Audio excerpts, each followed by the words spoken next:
We provide you the platform to turn your dreams into reality. Give wings to your aspirations with KR Mangalam University. खबर बिहार के मुख्यमंत्री नीतीश कुमार और उनके बेटे निशांत कुमार की सियासी एंट्री को लेकर उठ रहे सवालों के बारे में।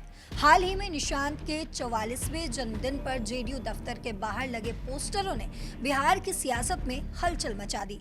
पोस्टरों में लिखा था, कार्यकर्ताओं की मांग चुनाव लड़े निशांत और बिहार की मांग सुन लिए निशांत।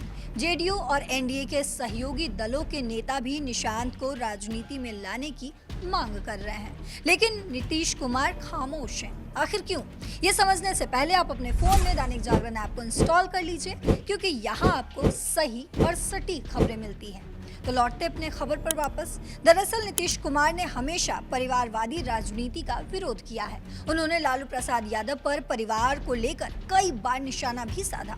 अगर नीतीश अपने बेटे निशांत को राजनीति में लाते हैं तो उन पर भी वही आरोप लग सकते हैं।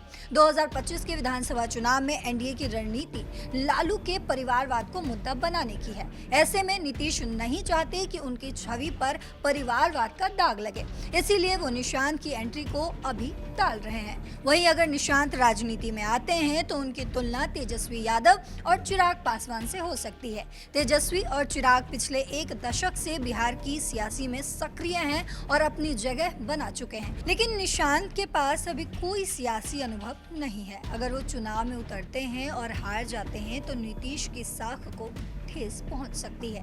नीतीश चाहते हैं कि निशांत पहले पूरी तैयारी के साथ मैदान में उतरे, ताकि वो एक मजबूत नेता के रूप में उभरे। जेडीयू में निशांत की एंट्री को लेकर दो धड़े हैं। एक धड़ा निशांत को सियासी पेच पर उतारने के लिए उत्साहित है, जैसे सांसद कौशलेंद्र कुमार, जो कहते हैं कि निशांत को अस्थमा से चुनाव लड़ना चाहिए। लेकिन दूसरा धड़ा नहीं चाहता कि निशांत अभी आए, क्योंकि कई वरिष्ठ नेता खुद को जेडीयू का भविष्य मानते हैं। नीतीश को डर है कि निशांत की एंट्री से पार्टी में नाराजगी बढ़ सकती है, जो चुनाव से पहले बिल्कुल ठीक नहीं होगा। वहीं 2025 का विधानसभा चुनाव नीतीश के लिए बेहद अहम माना जा रहा है। 2020 में जेडीयू की सीट कम हो गई थी और नीतीश तीसरे नंबर की पार्टी बन गए। इस बार वो जेडीयू को फिर से मजबूत करना चाहते हैं। इसके लिए नीतीश मुफ्त बिजली, नौकरी और महिलाओं के लिए लोक लुभावन वादे भी कर रहे हैं, लेकिन निशांत की एंट्री से सियासी माहौल बिगड़ सकता है।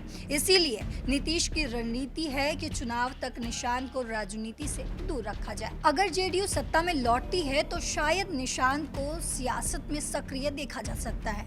नीतीश कुमार को एक अनुभवी सियासी खिलाड़ी माना जाता है, तो कहीं ना कहीं वो ये समझते हैं कि अभी निशांत की एंट्री से जोखिम ज्यादा है, इसीलिए वो वेट एंड वॉच की नीति पर चल रहे हैं। क्या नीतीश को निशांत को मौका देना चाहिए या अभी इंतजार सही है?